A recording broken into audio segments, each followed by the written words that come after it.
el punto que vamos a tratar tiene que ver con los días que estamos viviendo. Hoy día estamos viviendo tiempos difíciles.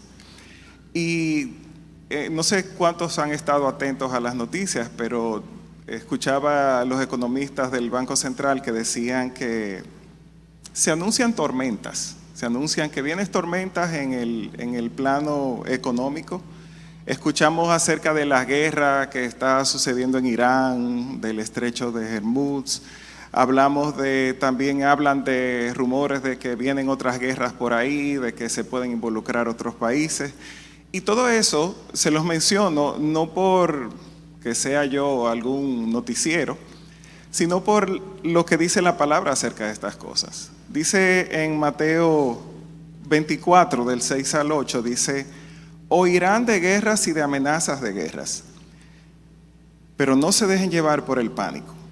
Es verdad, esas cosas deben de suceder, pero el fin no vendrá inmediatamente después. Una nación entrará en guerra con otra y un reino con otro reino. Habrá hambres y terremotos en muchas partes del mundo. Sin embargo, todo eso es solo el comienzo de los dolores del parto. Luego vendrán más. Es por eso que a esas noticias no es para darle mérito ni para que entremos en pánico, pero nosotros debemos ser entendidos en los tiempos. Eso de entendidos en los tiempos es poder discernir los tiempos que estamos viviendo y los que habrán de venir.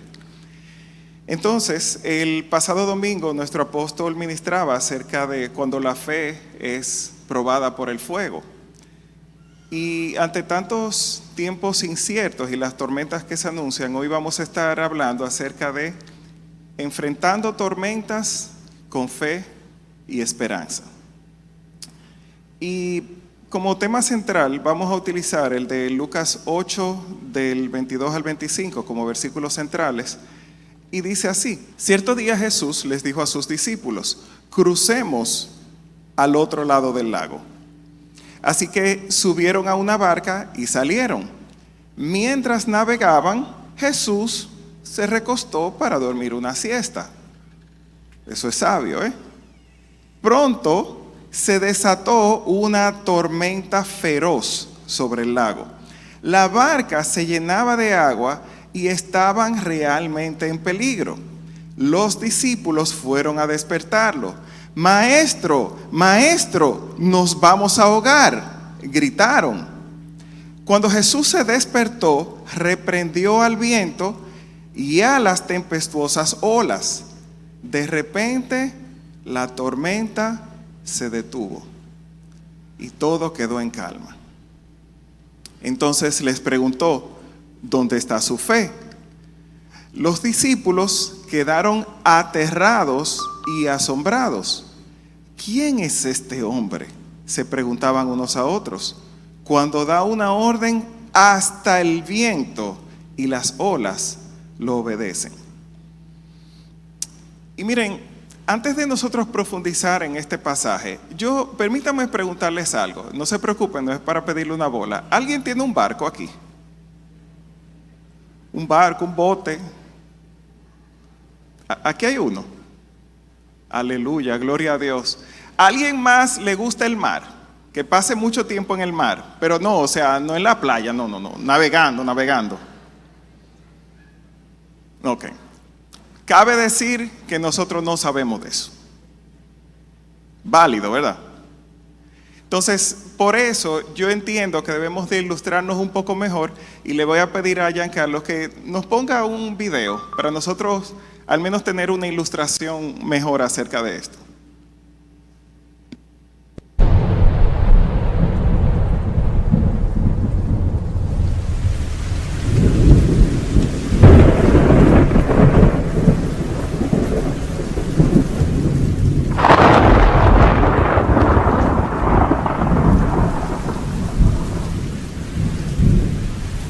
Las tormentas son una demostración asombrosa de la fuerza del Creador. Una tormenta normal vierte cientos de millones de galones de agua. Equivale al total del agua que fluye en las cataratas del Niágara casi 6 minutos. La misma tormenta libera 10 millones de kilovatios hora de energía, equivalente a una ojiva nuclear de 20 kilotones. Y las tormentas graves y severas pueden ser 10 o hasta 100 veces más enérgicas. En cualquier momento dado, cientos de tormentas ocurren en algún lugar del mundo. Esto asciende a aproximadamente 16 millones de tormentas cada año.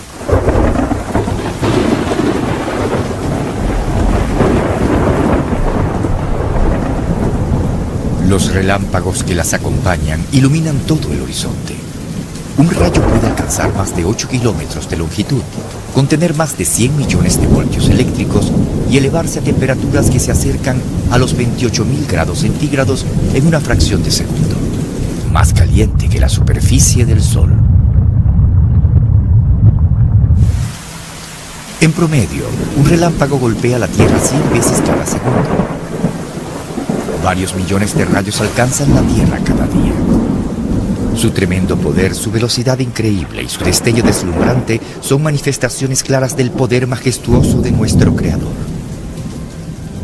Las tormentas son un fenómeno increíble en la atmósfera. Ellas son imponentes, son poderosas y aterradoras. También tienen toda clase de liberaciones energéticas, así que básicamente lo que pasa con una tormenta es que libera grandes cantidades de energía en nuestra atmósfera por movimientos verticales. Las tormentas contribuyen en gran cantidad al ciclo del agua. En el ciclo hidrológico, el agua es evaporada de los océanos, esta es empujada hacia los continentes y luego cae como lluvia y vuelve a llegar al mar. Las tormentas forman gran parte de este ciclo, donde el vapor de agua se convierte en lluvia o líquido y luego cae a la tierra. En las escrituras, los relámpagos y las tormentas a menudo son usados como un símbolo de la ira de Dios contra la gente rebelde. Pero todos hemos quedado perplejos por la belleza imponente del relámpago, de las tormentas y del olor del aire fresco. El relámpago por sí solo reúne dos gases en el aire, nitrógeno e hidrógeno, para hacer fertilizante. Cuando el golpe del relámpago pasa por el aire, libera nitrógeno en forma de vapor y lo absorbe en el agua, la cual cae luego y fertiliza la tierra. Así que nuestras cosechas son fertilizadas por el nitrógeno producido por las tormentas. Hace 4.000 años, Job consideró la demostración del Todopoderoso con estas palabras. Él une el agua en sus gruesas nubes, y aún así éstas no se rompen. Él agita el mar con su poder, y por su entendimiento rompe la tormenta. En efecto, estos son los meros bordes de sus formas y de cuán poco escuchamos su susurro. Pero los truenos de su poder, ¿quién los puede entender? Así que las tormentas y los acontecimientos naturales son muy enérgicos y creo que ellos nos dan una lección acerca de si Dios puede hacer esto, ¿cómo será Él? Aunque no podamos entender totalmente su poder, estas magníficas demostraciones deberían hacer que todos sintamos mucho respeto hacia nuestro gran Dios. Mis amados, no es lo mismo una tormenta en tierra que una tormenta en el medio del mar. Cuando nosotros pensamos acerca de este momento en la vida de Jesús y vamos a ver las tormentas, vamos a ver 3 episodios. El primero en la vida de Jesús, el segundo en la vida de Jonás y el tercero en la vida de Pablo. Y vamos a aprender acerca de ello. Volviendo al ejemplo de Jesús en Lucas 8, lo primero que vemos, y probablemente la parte más importante del texto, es la primera. Cuando Jesús dice, crucemos al otro lado. ¿Por qué? Porque aquí Jesús está dando una palabra, está dando dirección, está mostrando cuál es el propósito. Y no lo dijo por casualidad, ni estaban allí en ese momento por casualidad, es porque había un propósito. Y los discípulos podían entender que podrían descansar sobre su palabra, porque Jesús nos dijo, vengan que nos vamos a ahogar aquí en esta tormenta en el medio del lago. Él lo había dicho desde el principio, vamos a cruzar al otro lado, que en el medio aparezca una tormenta para que el Señor se glorificara. Luego Jesús se duerme. Interesante. Yo no sé si usted se ha puesto a pensar que Jesús estaba durmiendo mientras el bote se llenaba de agua. Yo le hago una pregunta. ¿Alguna vez a usted lo han despertado cariñosamente echándole agua arriba? Cariñosamente, ¿eh? Por favor, no lo traten en casa, porque pueden haber consecuencias. Estamos hablando de que el agua se estaba entrando en el bote y Jesús seguía durmiendo. ¿Qué le parece? Él estaba preocupado por la tormenta. Imagínense, mojándose y todo. Entonces, cuando lo despiertan, él lo que les dice es, obviamente después que calmó todo, y le dice, ¿dónde está su fe? Ustedes no me pueden dejar dormir un rato. No, eso lo puse yo. ¿Dónde está su fe? Porque había un propósito. Y el propósito de Dios se va a cumplir, independientemente de las tormentas que se levanten. Y por último dice, hasta el viento y las olas lo obedecen. En medio de la tormenta es probablemente el momento en el que la obediencia se vuelve lo más relevante. Y vamos a seguir hablando de eso. Pero veamos un caso que es un interesante contraste con este de Jesús. Es el caso de Jonás. Creo que todos no sabemos la historia de Jonás, pero hay detalles que son relevantes. Dice en Jonás capítulo 1, versículos del 1 al 6, lo leo rápidamente. El Señor le dio el siguiente mensaje a Jonás, hijo de Amitai. Levántate y ve a la gran ciudad de Nínive.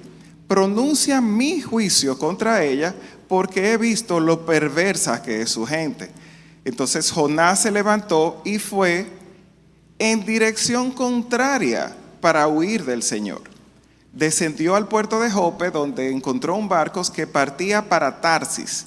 Pagó su pasaje, subió a bordo y se embarcó rumbo a Tarsis, con la esperanza de escapar del Señor. Es como decía el pastor Morillo esta mañana, esa es una fe invertida, eso es al revés. Ahora bien, el Señor mandó un poderoso viento sobre el mar, el cual desató una violenta tempestad que amenazaba con despedazar el barco. Temiendo por sus vidas, los desesperados marineros pedían ayuda a sus dioses y lanzaban la carga por la borda para aligerar el barco. Todo esto sucedía mientras Jonás dormía profundamente en la bodega del barco. Así que el capitán bajó a buscarlo. ¿Cómo puedes dormir en medio de esta situación?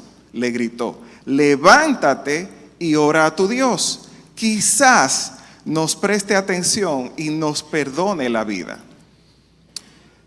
Yo no sé si usted percibe lo que está sucediendo aquí y la similitud con el caso de Jesús cruzando el lago, pero con una gran diferencia.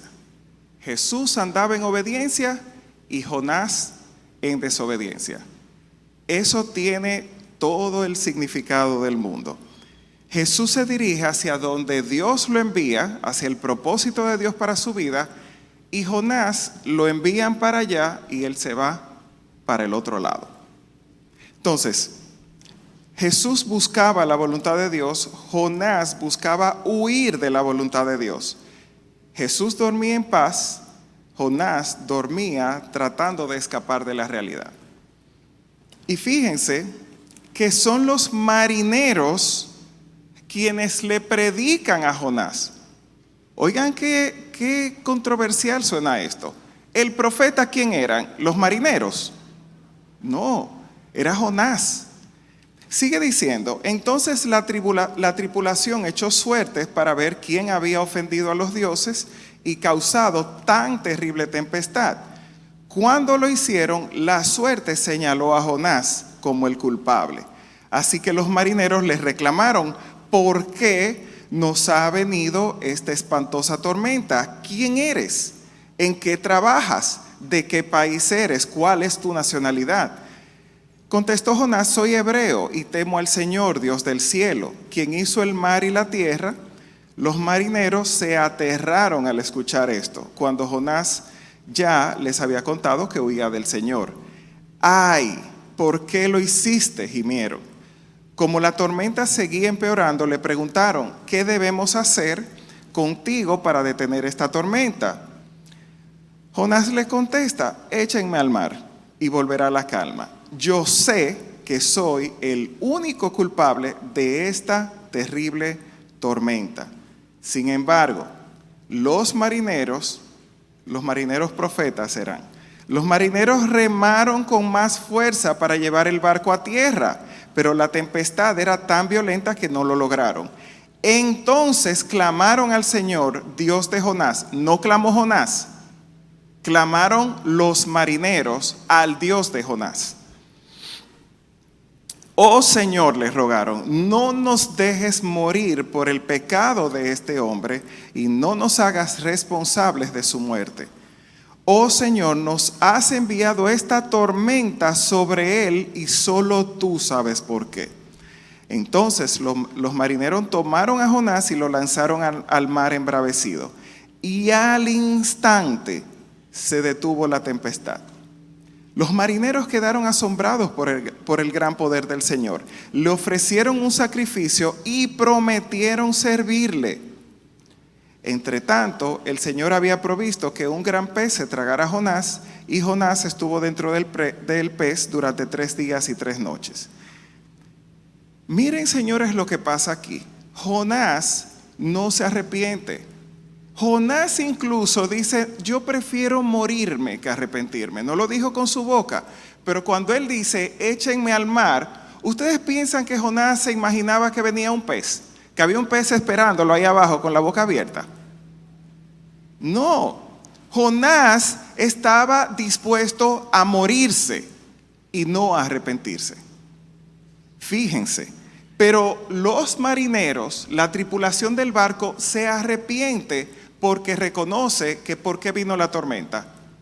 Por causa del pecado, por causa de la desobediencia. Entonces, yo le hago una pregunta a usted. Yo no sé si usted ha pasado alguna vez por una tormenta o si está pasando por una tormenta ahora en su vida. Pero si no la ha pasado, ¿usted recuerda el dato que decían en el video? ¿Cuántas tormentas hay al año? 16 millones. ¿Usted piensa que no nos toca una?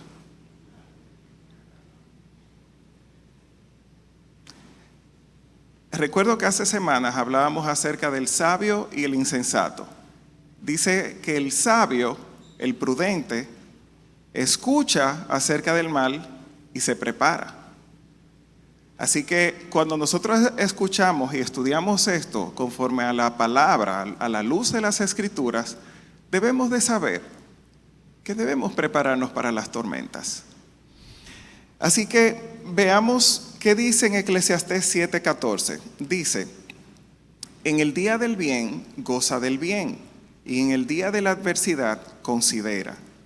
Dios hizo tanto lo uno como lo otro a fin de que el hombre nada halle después de él. Hay un día del bien, pero también hay un día de la adversidad, que la Biblia le llama día malo.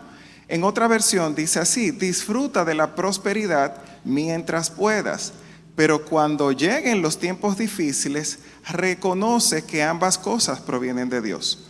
Recuerda que nada es seguro en esta vida. Yo no vengo a ser profeta de mal agüero, no. Lo que sí debemos de saber es que Dios hizo las tormentas con un propósito. Las tormentas son necesarias, no solamente en la naturaleza, sino también en nuestras vidas. Y Jonás, en el capítulo 2, cuando él finalmente, señores, Jonás dura 3 días y 3 noches en el vientre de un pez. Yo no me imagino qué hará Jonás 3 días y 3 noches ahí adentro. No creo que llegara a Wi-Fi.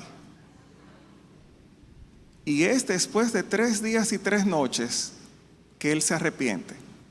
Y dice que él oró así: cuando la vida se me escapaba, recordé al Señor. Elevé mi oración sincera hacia ti en tu santo templo. Es más adelante Jonás dice, en el capítulo 4, versículo 3, dice que prefiere morirse si lo que él dijo no se cumple? Oigan, pero Jonás era un caso tremendo, señores. Y dice en el capítulo 4, en el verso 5, dice: entonces Jonás se fue al oriente de la ciudad e hizo una enramada. Luego se sentó bajo la sombra de la enramada mientras esperaba a ver lo que acontecería a la ciudad. Yo me voy a detener aquí. A Jonás se le envía con una misión: anunciar el juicio de Dios, predicarles. Pero Jonás, el mensaje que él sale a decir es solamente, oigan lo que dice Jonás: en 40 días Nínive va a ser destruida. En 40 días Nínive va a ser destruida. En 40 días Nínive será destruida. Wow, qué predicación más eficiente esa de Jonás. Y es que realmente él no quería que se arrepintieran. Y luego sale a la ciudad, se pone cómodo y dice: ay, vamos a ver ahora cuando caiga fuego del cielo aquí. Y no pasa. Y se pone bravo. Lo interesante de todo esto es, a mí me llama mucho la atención, voy a seguir leyendo, dice: ahora bien, el Señor Dios proveyó que una planta frondosa creciera allí, y pronto extendió sus anchas hojas sobre la cabeza de Jonás y lo protegió del sol. Esto le trajo alivio y Jonás estaba muy agradecido por la planta. Pero Dios proveyó un gusano.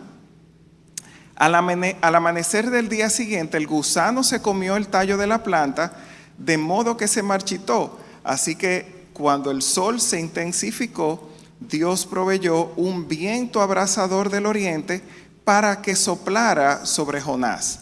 El sol pegó sobre su cabeza hasta que se sintió tan débil que deseaba morirse y exclamó: es mejor morir que vivir así. Ahora, Jonás quiere estar cómodo, viendo cómo Dios destruye la ciudad. Pero a mí me llama mucho la atención el hecho de que el mismo Dios que envió la tormenta en el medio del mar, le manda la tormenta en el medio de la tierra. Porque dice que le mandó un viento abrasador, le mandó un solazo y le mandó un gusano que se comió la planta. Mi hermano, de Dios nosotros no podemos huir. No importa a dónde vayamos o cuán benévolas pensemos que son nuestras circunstancias.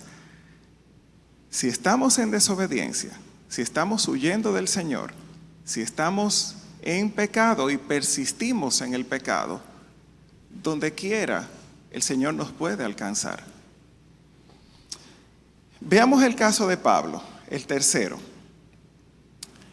En Hechos 27, versículos del 9 a 12, dice: y habiendo pasado mucho tiempo y siendo ya peligrosa la navegación por haber pasado ya el ayuno, Pablo les amonestaba diciéndoles: varones, veo que la navegación va a ser con perjuicio y mucha pérdida, no solo del cargamento y de la nave, sino también de nuestras personas.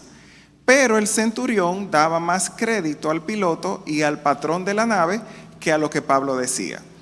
Y siendo incómodo el puerto para invernar, la mayoría acordó zarpar también de allí por si pudiesen arribar a Fenice, puerto de Creta que mira al nordeste y sudeste, e invernar allí.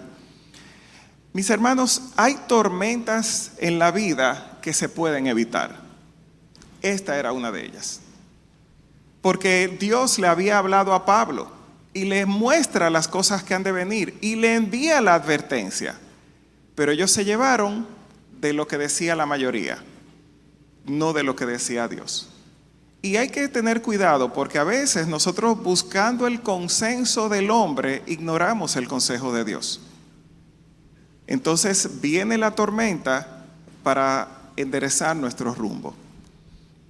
Y sigue diciendo: y soplando una brisa del sur, pareciéndoles que ya tenían lo que deseaban, levaron anclas e iban costeando Creta. Pero no mucho después, dio contra la nave un viento huracanado llamado Euroclidón. Y siendo arrebatada la nave y no pudiendo poner proa al viento, nos abandonamos a él y nos dejamos llevar. ¿Qué significa Euroclidón? Esto aparece aquí como una figura de lo que se entiende como una gran tormenta final. Yo no sé, y me estremezco diciendo esto, yo no sé si alguna vez usted se ha visto en medio de una prueba que usted dice, yo no aguanto más, y entonces llega algo peor. Eso es como Euroclidón. Lo que ni ellos y muchas veces nosotros no sabemos, que Euroclidón anuncia el final de la prueba. Lo que sí nosotros debemos de entender, y esto de parte de Dios, porque cada caso es particular, no es porque yo lo diga, es por lo que diga la palabra de Dios y por lo que el Señor esté trabajando en nuestras vidas, por lo cual permite la tormenta. Pero es un tiempo para probar, depurar y consolidar el propósito antes de llegar. Vamos a seguir leyendo para aprovechar el tiempo. Y dice, y no apareciendo ni sol ni estrellas por muchos días, y acosados por una tempestad no pequeña, ya habíamos perdido toda esperanza de salvarnos. Pongan atención a esto. Se perdió la esperanza. Entonces Pablo, como hacía ya mucho que no comíamos, puesto en pie en medio de ellos, dijo, habría sido, por cierto, conveniente, oh varones, haberme oído, y no zarpar de Creta tan solo para recibir este perjuicio y pérdida. Qué forma tan decente de Pablo de decir, ustedes ven, por no llevarse de mí.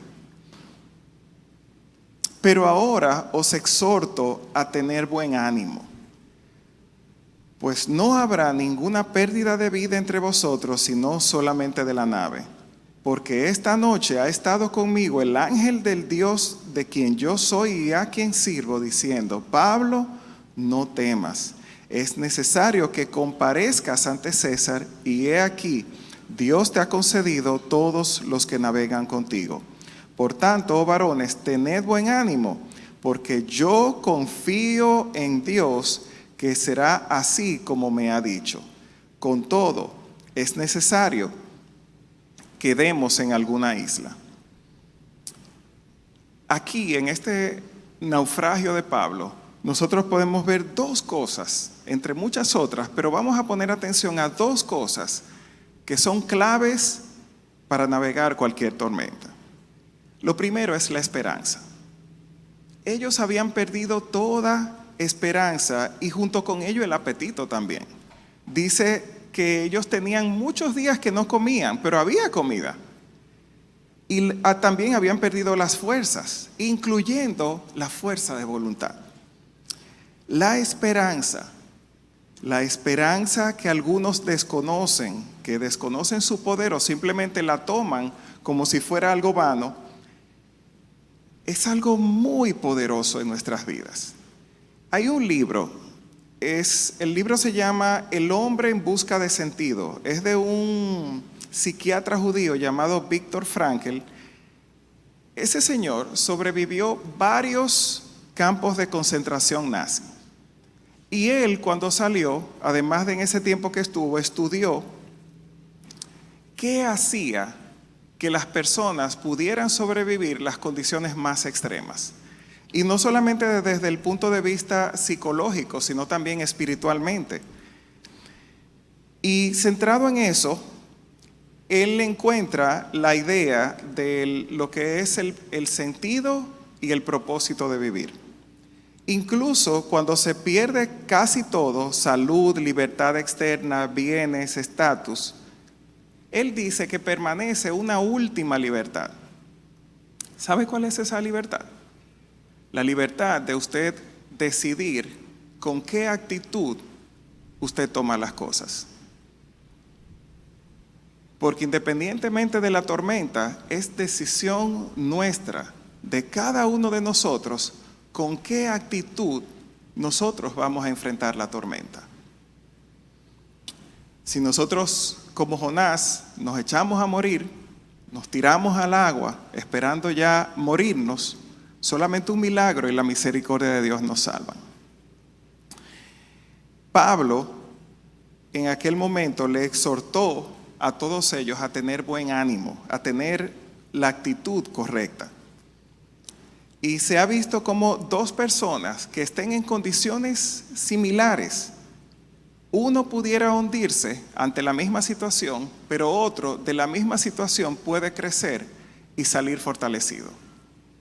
La pregunta es, ¿cuál es nuestra actitud ante la tormenta, ante el sufrimiento? Y ahí es donde entra el significado de lo que es la esperanza. El segundo ingrediente es la fe. Pablo había recibido una palabra del Señor y estaba confiado en que sería tal y como el Señor había dicho. Y es que en medio de la tormenta nosotros debemos de acudir a la fe, a la santísima fe que se nos ha dado.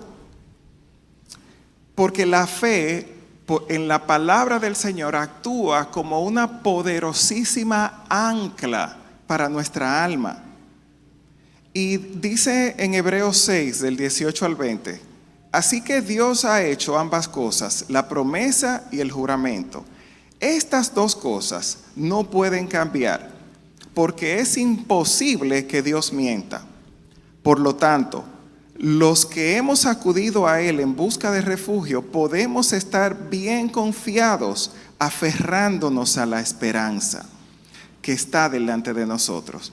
Esta esperanza es un ancla firme y confiable para el alma. Nos conduce a través de la cortina al santuario interior de Dios. Jesús ya entró allí por nosotros.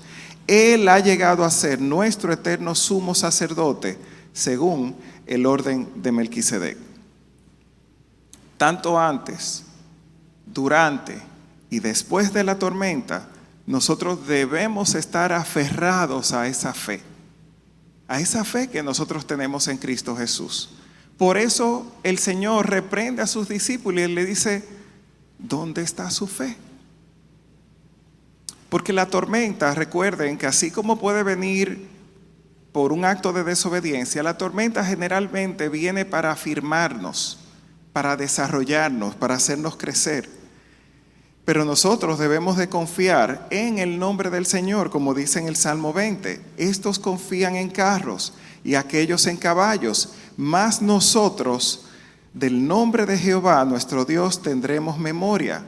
Ellos flaquean y caen, mas nosotros nos levantamos y estamos en pie. Mis hermanos, 3 episodios. ¿Qué hay común en estos episodios? Y además de las tormentas, por supuesto, la desobediencia. Si nosotros nos ponemos a ver, obviamente salvo el caso de Jesús, que es el ejemplo opuesto, si ustedes notan, en el caso de Jonás y en el de Pablo, tuvieron que atravesar la tormenta como resultado de una desobediencia. Entonces, dice en Mateo 7:24, todo el que escucha mi enseñanza y la sigue es sabio, como la persona que construye su casa sobre una roca sólida. Aunque llueva a cántaros y suban las aguas de la inundación y los vientos golpeen contra esa casa, no se vendrá abajo porque está construida sobre un lecho de roca. Sin embargo, el que oye mi enseñanza y no la obedece es un necio, como la persona que construye su casa sobre la arena. Cuando vengan las lluvias y lleguen las inundaciones y los vientos golpeen contra esa casa, se derrumbará con un gran estruendo. Y es que la desobediencia, así como la falta de prudencia, pueden tener consecuencias que no solamente nos hieren a nosotros, sino también a los que navegan con nosotros, a nuestro cónyuge, a nuestra familia. A veces nosotros pensamos que podemos actuar de manera indiferente o desobediente y que solamente me va a afectar a mí. No, también a los que navegan con nosotros. Por eso es que es clave que de corazón nosotros nos comprometamos a poner por obra lo que escuchamos de parte de Dios. Mi hermano, no porque yo se lo diga, pero si el Señor le trae esta palabra, que tengo pero muy claro que fue el Señor que nos ha puesto a hablar acerca de esto, ¿usted piensa que es simplemente para ser necio y no obedecer o no prepararnos? Dice en Efesios 5:15, así que tengan cuidado de cómo viven. No vivan como necios, sino como sabios. Y es que la prudencia es vital, pero especialmente en tiempos de tormenta.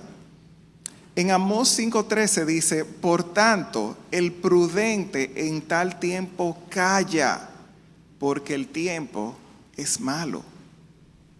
Cuando son tiempos malos, como leíamos en Eclesiastés, son tiempos de uno recogerse. Uno se recoge, se queda tranquilo, observando, evaluando su vida, a ver cómo está nuestra vida delante de Dios. No sabemos cuándo vendrán las lluvias y el viento, pero como hemos visto, vendrán las lluvias, vendrá el viento, vendrán tiempos de dificultad. Hay días soleados y hay días nublados. Hay días que son hermosos, pero también hay días grises. La Biblia habla del día malo.